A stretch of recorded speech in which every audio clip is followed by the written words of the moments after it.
সন্তুষ্ট থাকে নাই। তারা ইলিয়াস আলী, জুনায়েদ, দিদারের মতন শত হাজারো মানুষকে তারা হত্যা করেছিল সেদিন।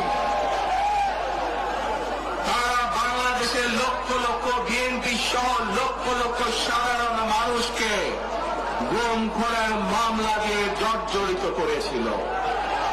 প্রিয় ভাই বোনেরা, আমরা দেখেছি বিগত 15-16 বছরে উন্নয়নের নাম করে কিভাবে দেশের মানুষের সম্পদ লুটপাট করে বিদেশে পাচার করে দেওয়া হয়েছে।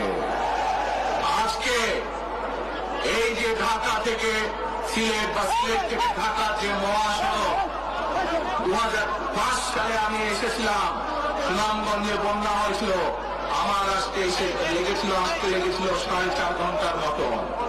কিন্তু আজ আমরা দেখি 10 ঘন্টার মতন সময় লাগে।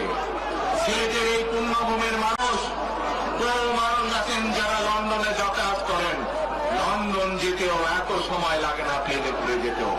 এই হচ্ছে আজকে উন্নয়নের ফিরিস্তি।